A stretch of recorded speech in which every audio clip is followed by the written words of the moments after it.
Good afternoon, ladies and gentlemen. Thank you for being here. And for those of you who've been here since the morning, the last two panels are really our star-studded panels, and we really look forward for you to sort of gain a lot in terms of what's actually going on. So today we have two individuals who have had an enormous positive impact on the relationship between the United States and India. Both individuals come from different walks of life, one from the academic realm, one from government.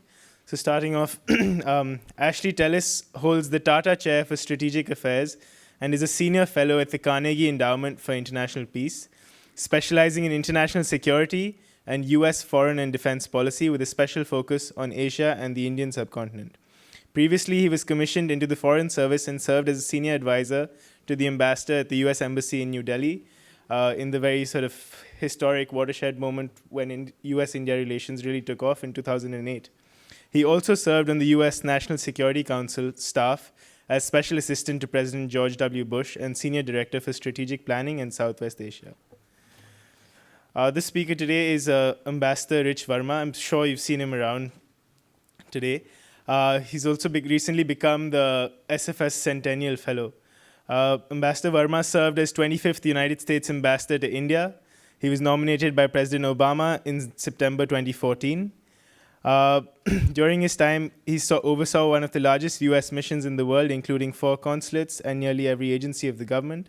He was previously the Assistant Secretary of State for Legislative Affairs, where he led the State Department's efforts in Capitol Hill. He worked in the Senate for many years, serving as Senior National Security Advisor to the Senate Majority Leader, and he also worked in the House. Verma received his Master's of Law from Georgetown University, and as I said before, he was recently appointed the SFS Centennial Fellow. So with that, the stage is yours, sir. Okay.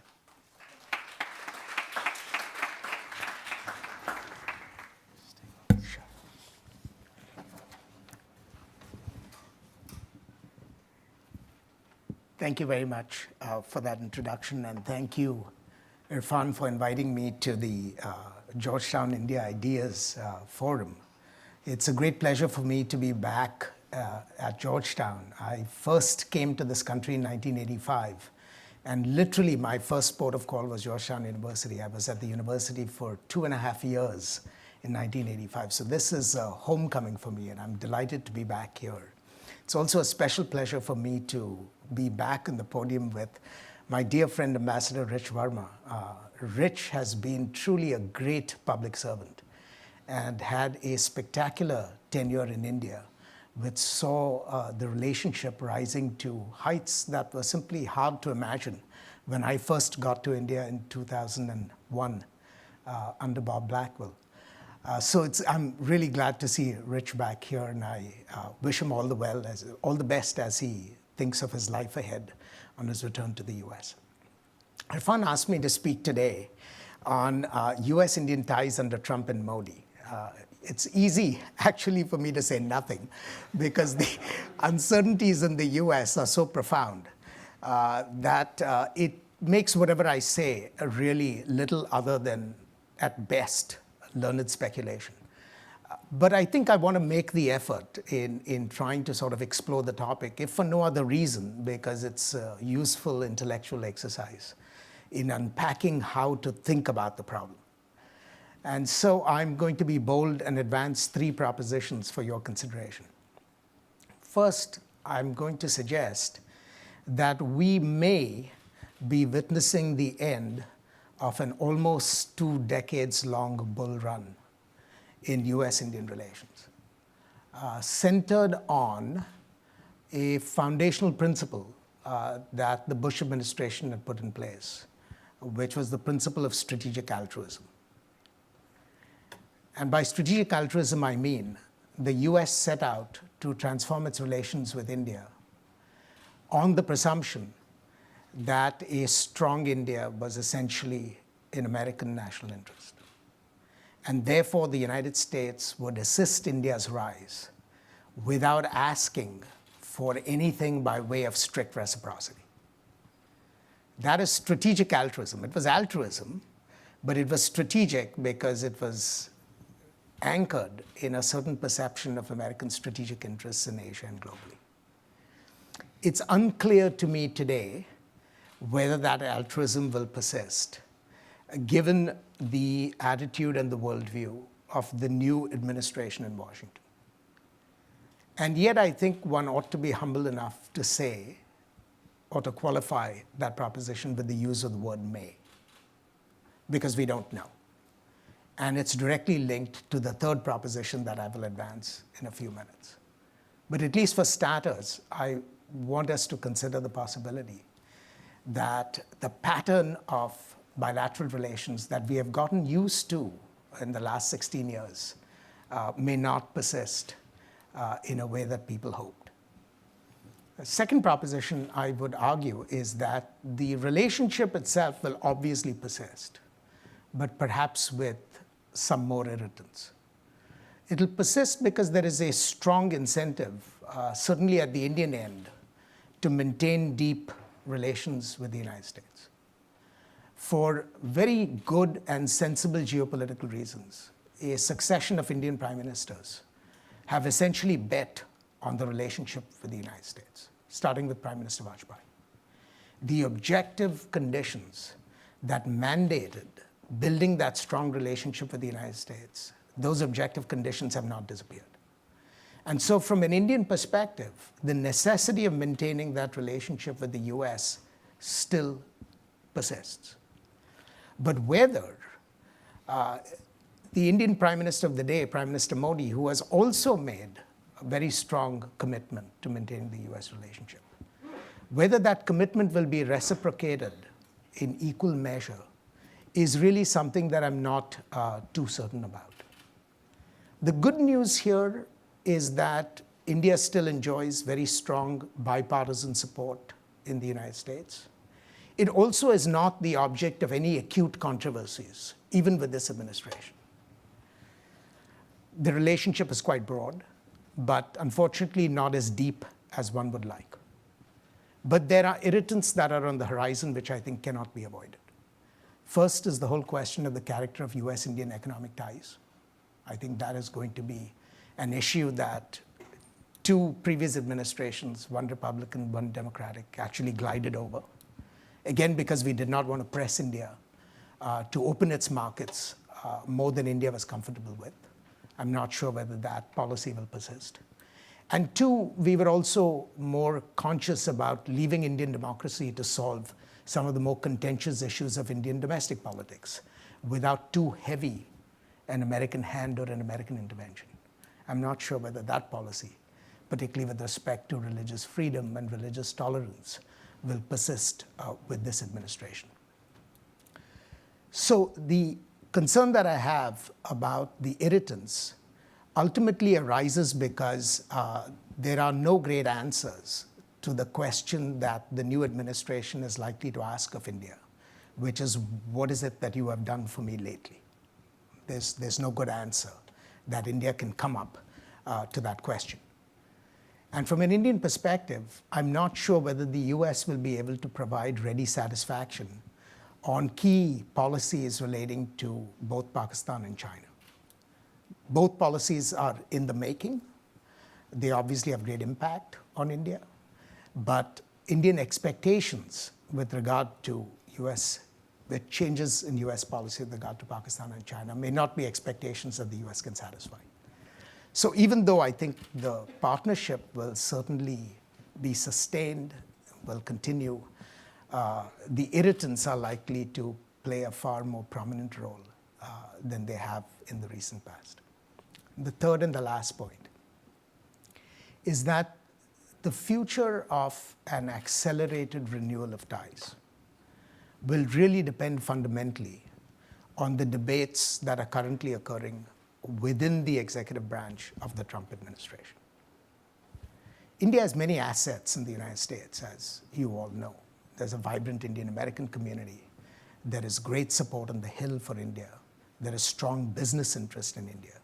But at the end of the day, the drivers that take the relationship forward are choices that are made by the executive branch, at least where state-to-state relations are concerned.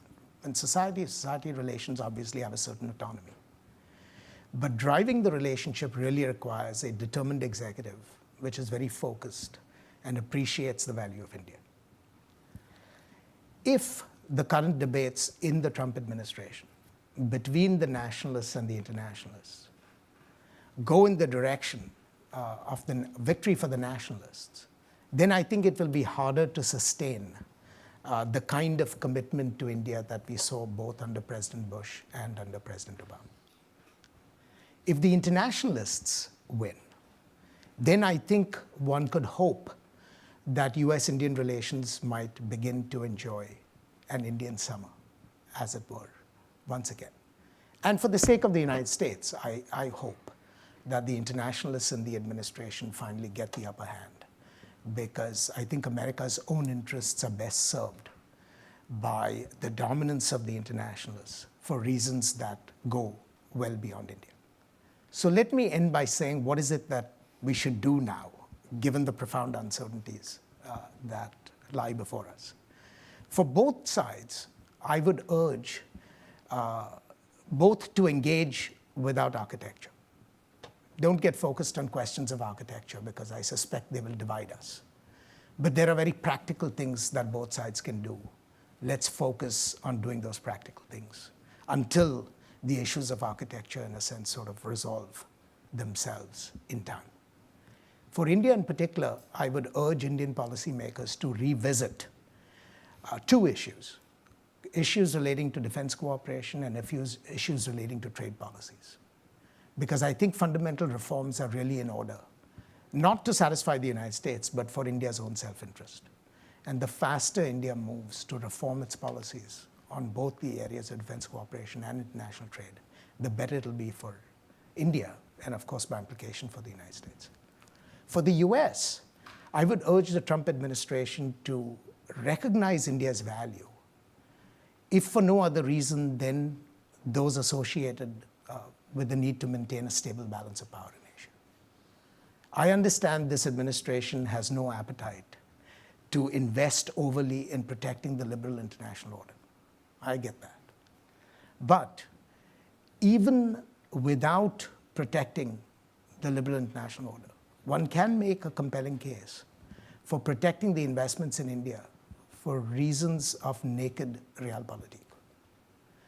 And that's where US interests are deeply implicated.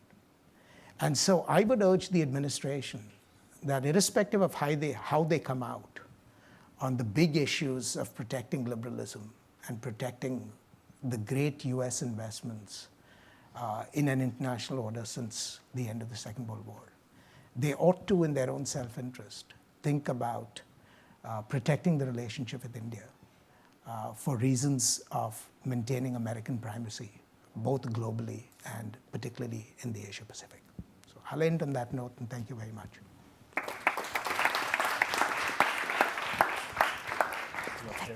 Sure.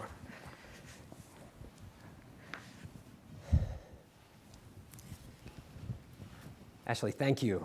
Thank you for being here. Let me first congratulate you on being now the Tata Chair at Carnegie, and that's a big designation and really a worthy honor for you. Thank you. Before I get to your remarks and your comments, I just want to ask you about the state of kind of scholarship and research and writing on India or Asia or US-India relations in the think tank academic world. You've been doing this a long time. I don't know if Steve Cohen is still here. He's been doing this a long time. The India Initiative is now 1 year and a quarter old, I think. Where's your fund? Is that right? That's the right time. So just give us a sense, where are we? Because there used to be plenty of Russia scholars, plenty of China scholars. Do we have enough people looking at these kinds of issues in and related to South Asia?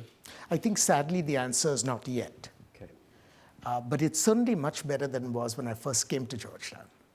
When I first came to Georgetown in '85, other than the Jesuits whom I was living with and who had some experience in India because they'd worked there, it was hard to find people who sort of knew India intimately. In a 20-year period, this has changed dramatically. You already see in almost every major US think tank at least one scholar who does India in different ways, whether it's Rick doing economic policy, my colleague Milan doing domestic policy, Sadanand Dume at AEI doing domestic policy. I do international policy. So I think there is a gradual elevation of interest. The big gaps are that we don't have enough depth. We end up focusing on areas that are of particular interest to ourselves or specific funders. But we don't have a broad capacity to understand India. And two, we have not done well enough to build the connections between the policy community and the academic community. Yeah. And that to me is opportunity lost. I will tell you, having sat in government for a few years, it's not as if there's a plethora of new ideas flowing forth each day and each week. So when you produce a paper, when Rick Rossow produces a paper on states, when others of you in this room write, the secret is we all read it. because we're not getting, you should live tweet that, yeah.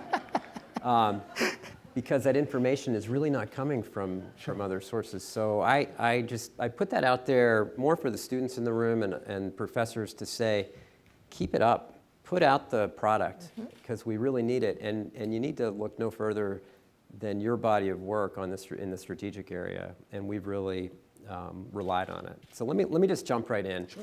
Maybe you could give us a bit of the landscape, because this is supposed to be about the relationship under Trump.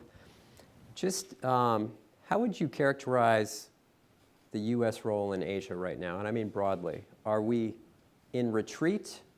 Are we in disarray? Was this whole experience with the Armada a bit of a metaphor about kind of what's going on with our policy? What's happening, and what's the implication of what's happening? Well, let me start by saying that at the end of the Obama administration, we were in a reasonably good place because there was clarity about what the United States sought to achieve in Asia. And through the rebalance and the various national security strategies that were articulated, there was no doubt about what the United States wanted.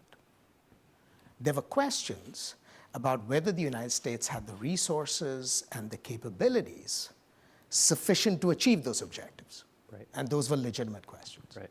But I think the broad direction was quite clear. I think today we are in a position where the region finds it difficult to understand where the United States wants to go. And it's partly because we've moved out of all the major trading arrangements that were negotiated over a very long period of time, like TPP. We have called into question the value of alliances, though at least President Trump has retreated tactically on some of those issues. And three, we have not clarified how committed we are going to be to preserving the larger architecture of order in Asia and more generally globally. Right. And to my mind, until that third issue receives authoritative clarification, and this can come only from the president, I think it should not surprise us that people will be sort of at sixes and sevens trying to figure out what the US is up to. Who's the big beneficiary of a lack of clarity in our objectives in Asia? This is meant to be the softball that I'm throwing to you. Yeah. That's a perfect softball. And then we'll follow it up with a harder one. I think the only beneficiary is obviously China. Right. Because China's long-term interests are oriented towards marginalizing the United States as the principal security guarantor. Because China is looking to a world where it reaffirms its own primacy in the region. And so to the degree that there are doubts created about the US direction and about the US's ability to sort of protect its institutions, to that degree China becomes an obvious beneficiary. The biggest losers are our allies and our partners because they've bet on us persisting on a certain course. To be there when times are tough. Absolutely. And at this point, I don't think anyone can be sure. It's a bit, as people have described, a bit head spinning to, just in 90 days really to go from China, potential currency manipulator, or possibly breaking the one China policy to, the president saying, lining up squarely behind it. Not only that, but saying, I was quite impressed with the Chinese premier, and things seem very different in just a 3-month period. Again, it leaves you kind of somewhat just scratching your head as to what the policy is. I say that not as a political matter, but if you're an Indian policy official or an Indian strategist, what do you do? Do you start to hedge? Do you start to diversify your set of relationships? How do you read that set of events just in 3 months? I mean, the oscillations have been very clearly dramatic, right? The oscillations have been dramatic. What I think people are finding a hard time getting their hands around is even when the tactical changes are in the right direction, whether they're going to be lasting changes. Because if you cannot be assured of the permanence of US policy, and of course, no policy is ultimately permanent, forever, but we have enduring interests and therefore we have enduring policies. And if you can't be certain that our policies and our interests are going to be reasonably enduring, then you really mess up the ability of regional leaders to calculate. And so for the Indians right now, I think the government of India is doing 2 or 3 things simultaneously. First, it's looking for ways where it can cooperate with the administration on practical matters. 2, it's consciously avoiding jumping onto the bandwagon of ostentatious Trump criticism, because they're hoping to salvage whatever they can from the administration. And so they've been very careful about how they've handled that. And 3, they are going to diversify their relationships, even to partners that previously they had not paid much attention to. The Europeans, the Russians, whom they had practically given up on, and even the Chinese, whom they had hardened views towards much more dramatically than I would have expected. Closer relations with Japan and Australia and others as well? Those are going to happen inevitably, but I don't think the Indians can escape the reality that a close relationship with Japan and Australia, absent an active United States providing top cover, will not be sufficient to balance the Chinese. Let me ask, you mentioned Russia specifically, and there had been this sense really over the last 5 years that Russia was on the way out and the US was on the way in. Now that may be a very overly optimistic view of things, but if you look at the defense numbers, we displaced Russia in the last 3 or 4 years as the leading defense supplier. There was a lot of concern about Russian military involvement with the Pakistanis, including sales and exercises, Russian military involvement with the Chinese, Russian kind of lack of enthusiasm about India's NSG membership, which surprised people in Delhi. And so there was a bit of, frankly, an opportunity for the United States. Where do you see that kind of equation now? I think we are certainly on the back foot. The United States is certainly on the back foot because India is going to do its damnedest to retrieve some semblance of normalcy with the relationship with Russia. Even if it does not pan out eventually as being very productive. Given the uncertainties about the US, they simply cannot afford to jettison the Russians. They could do so as long as they were confident about America's orientation. But given the uncertainties about our orientation, I think you will see increasingly an Indian attempt to retrieve relations with Russia as a preemptive effort at preventing the Russians from going deeper down in the direction of doubling up on the relationship with China, working more closely with the Pakistanis and so on and so forth. Interesting. And I don't think that is in India's long-term interests, nor in ours. Interesting. Let me ask you about the subject which consumes, the papers, the TV, the India-Pakistan relationship, and specifically the Trump role in the India-Pakistan relationship. Some people are trying to connect the dots between the Trump call to the Pakistani prime minister, I guess maybe in November, where he said, yes, I think I could create, a lasting peace between the two countries. I'm paraphrasing. There were the Ambassador Haley comments of a few weeks ago saying, of course, we'd like to play a role to diffuse tensions. Now, that was met, as you might expect, quite coolly in New Delhi. But are we witnessing the change in the U.S. posture on India, Pakistan, or are these things happening in isolation and people are reading too much into it? My own view is the latter.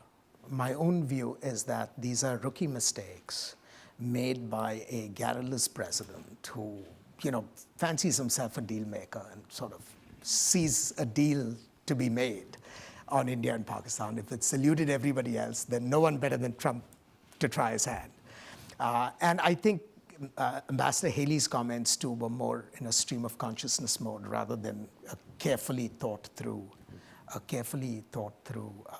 position. But the temptation will always be there. And as long as India-Pakistan relations remain edgy, there will be incentives for the United States to think it needs to intervene. It's the perfect art of the deal, right? It's the perfect art of the deal. It is just too tempting to walk away, right?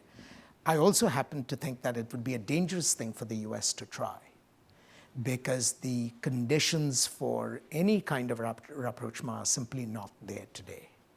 And I think the faster the administration sort of gets smart about understanding what those underlying conditions are, the better off we will be, not only for US-India relations, but for the US itself, because we don't want to be putting, resources into adventures that really are not going to bear any fruit. Yeah.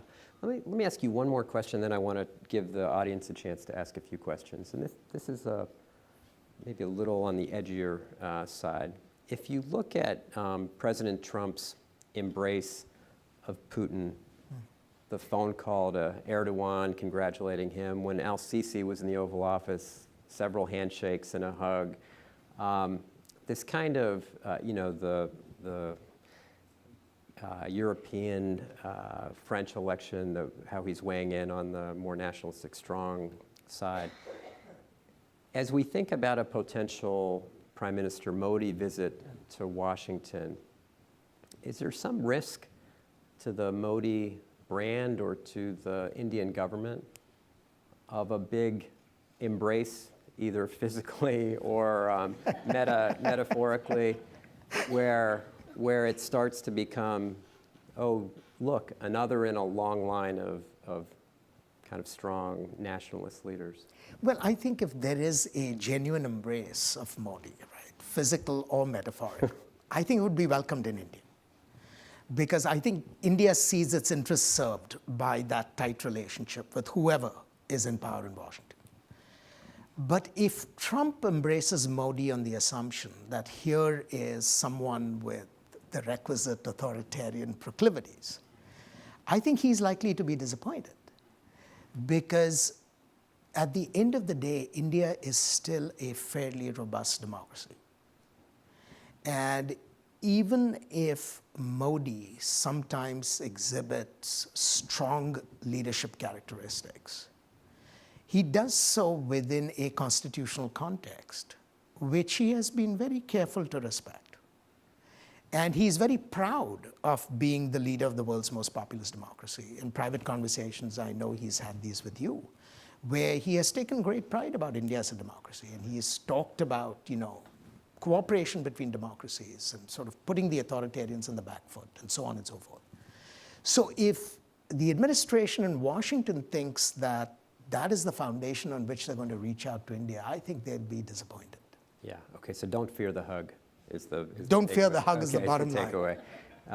Let me open it up to folks who might have a question. We have a microphone in the back. If you could just identify yourself. There's a question over here on the right.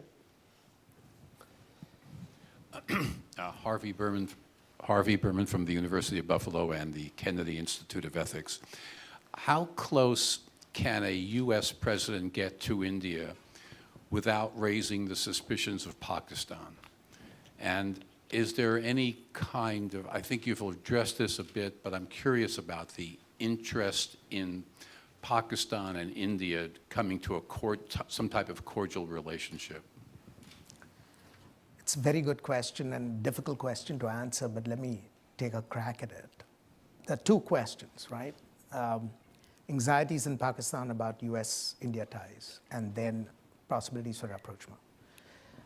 I think we've already cast our lot with India. This has now been going on for 2 decades, and it has caused great anxieties in Pakistan. And Pakistan has also made choices as a consequence.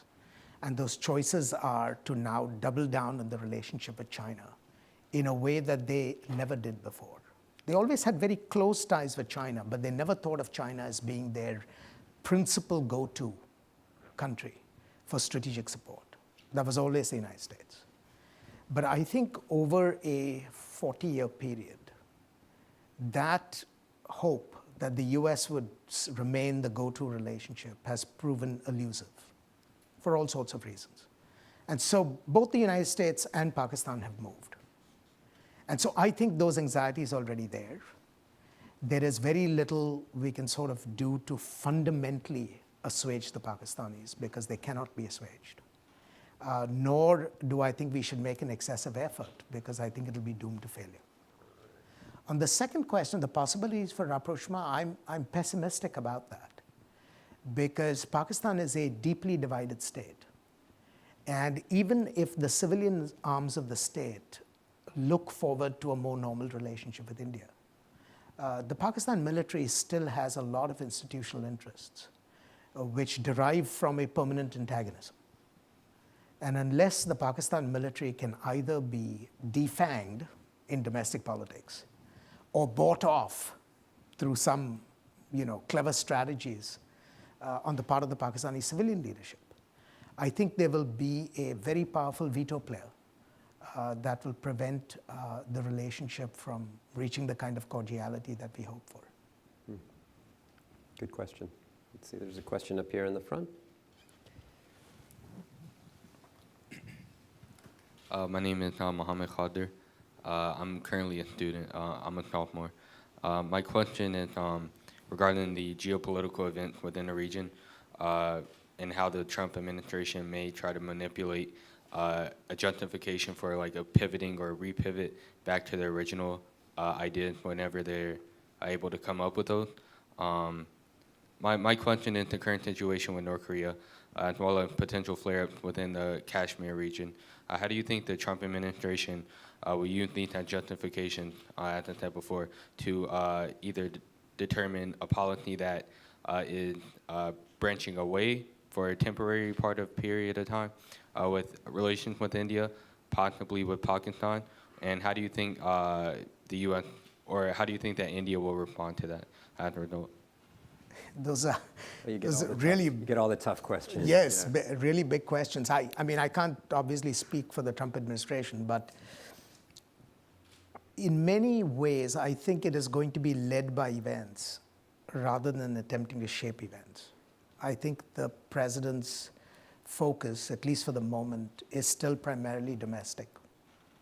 He will respond to international events as they occur, rather than attempting to sort of shape those events through a proactive US policy. I don't see that as being on the horizon anytime soon. Now, what happens in North Korea, I think, is going to fundamentally depend on what the Kim Jong-un regime decides to do in the near term. And the US will respond accordingly. But I think the bottom line on which there is a strong consensus across the political spectrum in the United States is that North Korea should not be allowed to develop an ICBM capability which can be used to move nuclear weapons across intercontinental distances. I think there's a universal consensus here. And if North Korea appears to be on the cusp of that capability, I think the US will intervene. What form that will take, I don't know. But I think there is a very strong conviction that that is a threshold that North Korea must not be allowed to breach. On Kashmir, I think we will just continue to pursue a policy of blind neglect. I just don't see anything beyond that. Not because it may turn out to be the wisest policy, but simply because I think there's a clear recognition of our own limitations with respect to being able to produce a desirable outcome. And that may end up being the best policy all around. There's two back here. Let's go right here to Rahul. Yeah. Thank you, Ambassador Verma. Thank you, Dr. Tellis. A large crux of the defense relationship that we've seen mature over the past decade is new. And the driver behind a lot of the indigenization protocol has been in the wake of the Pokhran tests, when there was this essentially sanctioning off of the 52 labs plus.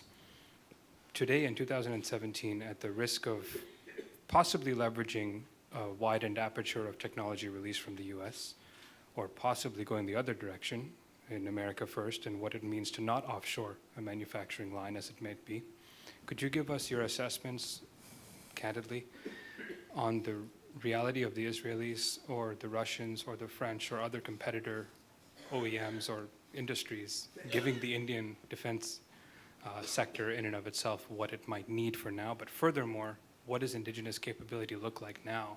We have naval-launched BrahMos, we have other capabilities that, from a ballistic missile defense perspective, the US might have otherwise been a very solid partner on. What does this mean right now, and delving just a little bit beneath the surface? Let me say two or three things. First, there is a fundamental tension between the Indian desire to acquire the best and most effective military capabilities and the desire to build capabilities entirely domestically. There's a contradiction.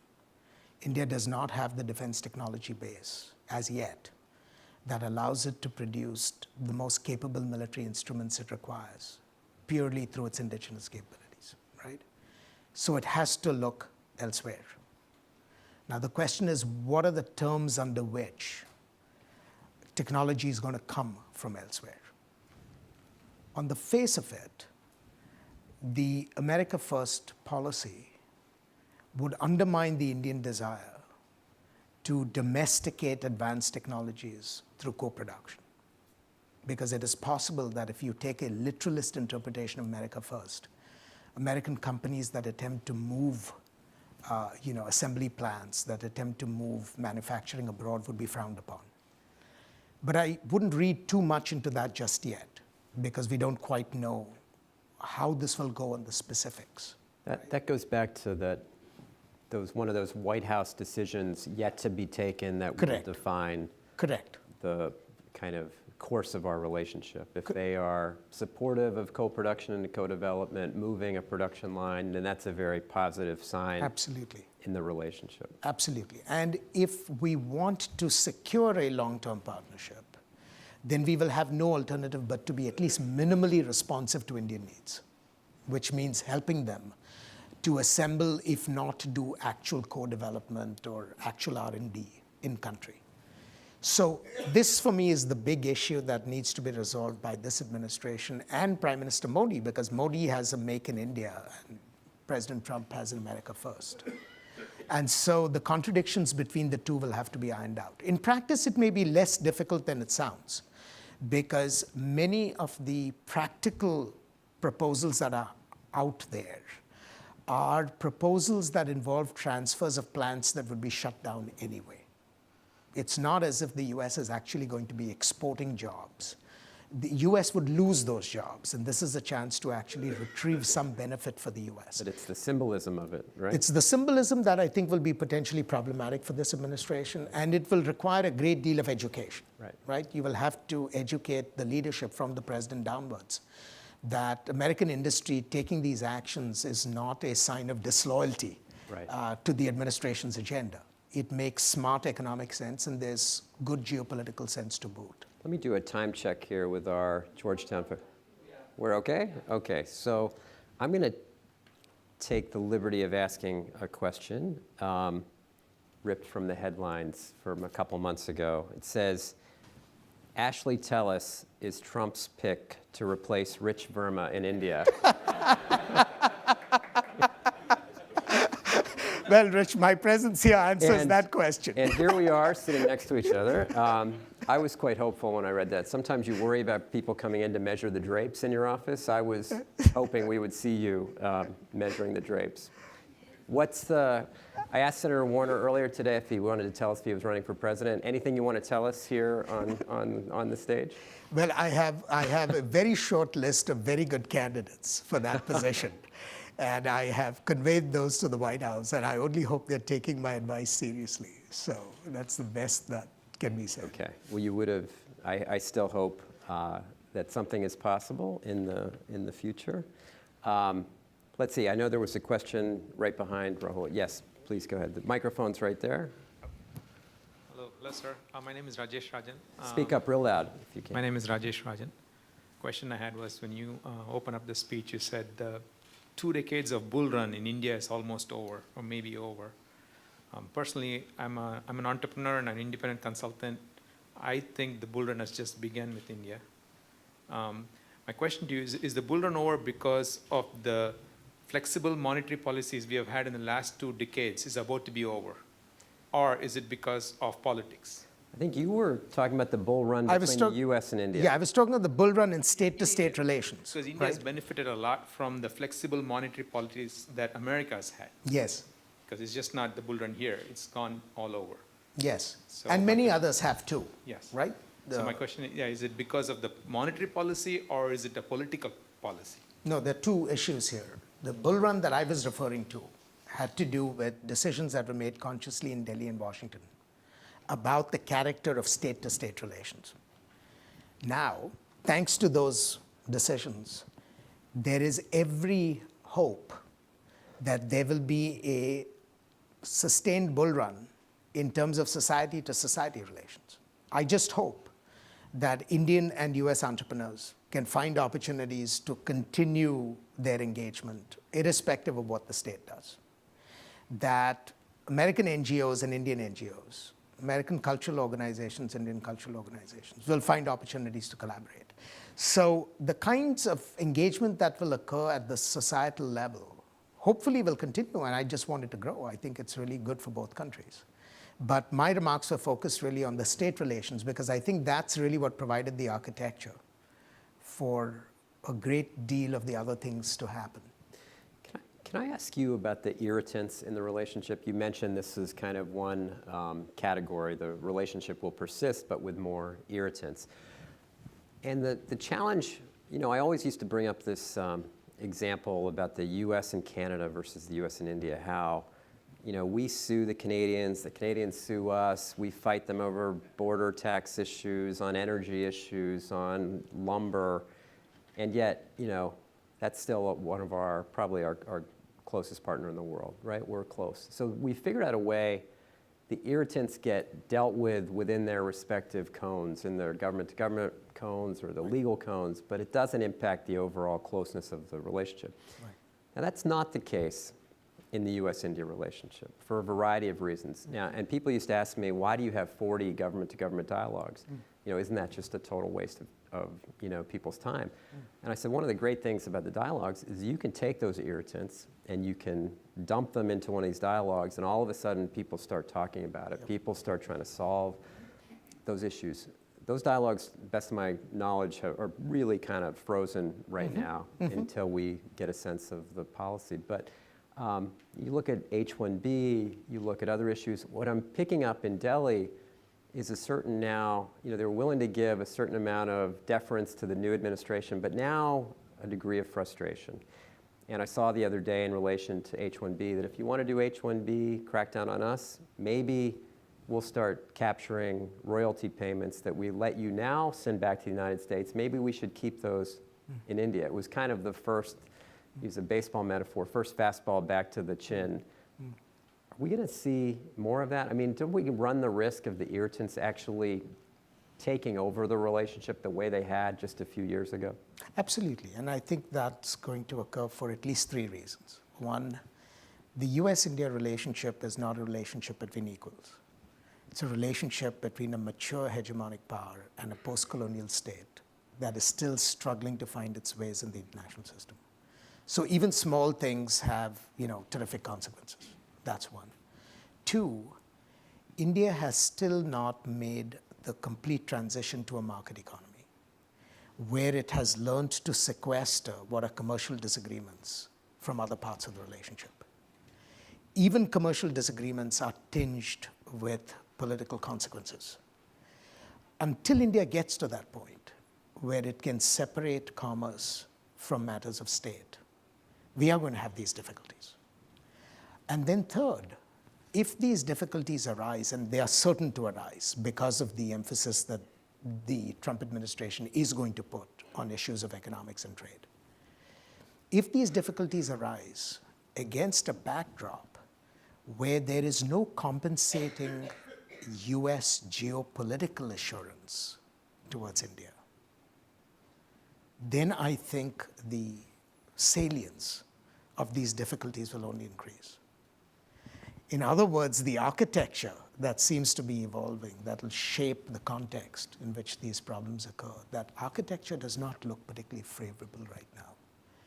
And I hope that people like Jim Mattis, Mike Pence, HR, when they begin to think about this relationship, they'll begin to think about that architecture first. Because if we get that right, then I think we end up being able to buffer some of these disagreements a little more effectively. Got it.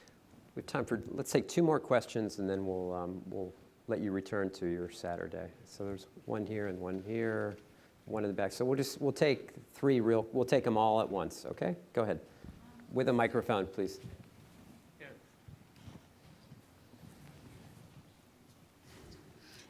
This is a question for Dr. Tallis. Early on, in your chat, you mentioned the fact there just aren't enough researchers in the U.S. researching, India-U.S. relationships. And why is that? I mean, is it because it's not just such a lucrative career option for Indian Americans? Is it because there isn't enough money?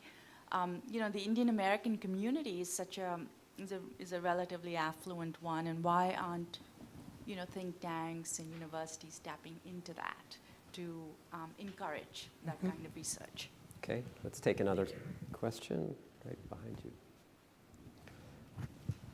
Good evening. My name is Abhinav Gupta, a senior in the SFS. My question is to Dr. Tallis. With President Trump's withdrawal from the Trans-Pacific Partnership, I would assume that the economic void in Asia-Pacific would be filled by more Chinese investments, which could perhaps lead to certain Asian countries entering China's sphere of influence in a deeper way now. Hence, is today the required impetus for India and Japan to have a deeper security engagement in Asia-Pacific as a way to counterbalance a rising China? And let's take one more question. This gentleman right here in the back. Thank you. I'm Graham Palmer. I work at Deloitte. My question is, we keep hearing about how there's a dearth of appointees in the State Department especially, and it seems to be a downside. Is there any upside potential to that, to where having less appointees from the Trump administration may actually allow the old policies in India or in Asia more broadly to persist? Oh, that's interesting. I hadn't thought about it like that. No, that's the positive on the deconstructive of the administrative state, right? Like, no one's home, so we just do what we used to do, right? But let me take that question first, actually. It could happen if you have smart and right-thinking people at the top, right? If you have people who actually have a clear vision of what is it they want to achieve, then it is possible that you can dispense with all the bureaucratic, wrangling and pursue policies simply because you've already thought through them and you want to move ahead smartly. But it's not clear to me that that is, in fact, the case yet. 2, even if that were the case, when it comes to policy implementation, unfortunately, there is no alternative to having bodies.